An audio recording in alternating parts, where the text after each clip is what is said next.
ಎಲ್ಲರಿಗೂ ನಮಸ್ಕಾರ. ನಾನು ರೇಷ್ಮಾ.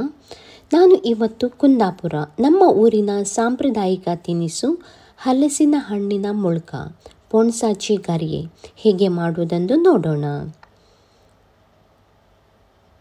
ಮೊದಲಿಗೆ 1 ಕಪ್ ಆಗುವಷ್ಟು ಇಡ್ಲಿ ಅಕ್ಕಿಯನ್ನು ತೆಗೆದುಕೊಂಡು ಚೆನ್ನಾಗಿ ತೊಳೆದು 4 ರಿಂದ 5 ಗಂಟೆಗಳ ಕಾಲ ನೆನೆಸಬೇಕು. ನಂತರ ಮಿಕ್ಸಿ ಜಾರಿನಲ್ಲಿ ನೆನೆಸಿದ ಅಕ್ಕಿಯನ್ನು ಸಂಪೂರ್ಣ ನೀರು ತೆಗೆದು ಹಾಕಿಕೊಂಡು ಅದಕ್ಕೆ 2 ಕಪ್ ಆಗುವಷ್ಟು ಹಲಸಿನ ಹಣ್ಣು, 1 ಕಪ್ ಆಗುವಷ್ಟು ತೆಂಗಿನ ತುರಿ, ಹಾಗೆ ಸಿಹಿಗೆ ಅನುಸಾರವಾಗಿ ಅರ್ಧ ಕಪ್ಪು ಬೆಲ್ಲ, ಸ್ವಲ್ಪ ಉಪ್ಪು ಸೇರಿಸಿ ಇದಕ್ಕೆ ನೀರು ಹಾಕದೆ ಗಟ್ಟಿಯಾಗಿ ರುಬ್ಬಿಕೊಳ್ಳಬೇಕು.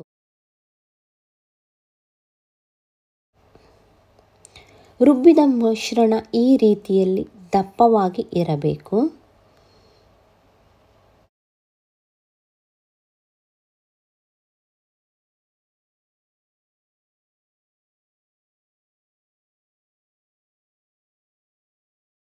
ನಂತರ ಒಂದು ಬಾಣಲೆಯಲ್ಲಿ ಎಣ್ಣೆ ಬಿಸಿ ಮಾಡಿಕೊಂಡು ಈ ಥರ ಎಣ್ಣೆಯಲ್ಲಿ ಒಂದೊಂದಾಗಿ ಬಿಡಬೇಕು.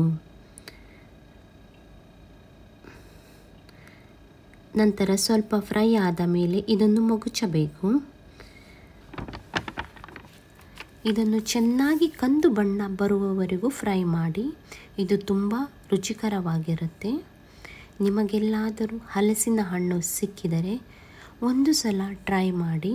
ನಿಮಗೆ ಈ ವಿಡಿಯೋ ಇಷ್ಟ ಆದರೆ ಲೈಕ್ ಮಾಡಿ, ಶೇರ್ ಮಾಡಿ, ಸಪೋರ್ಟ್ ಮಾಡಿ. ಎಲ್ಲರಿಗೂ ಧನ್ಯವಾದಗಳು. Thank you.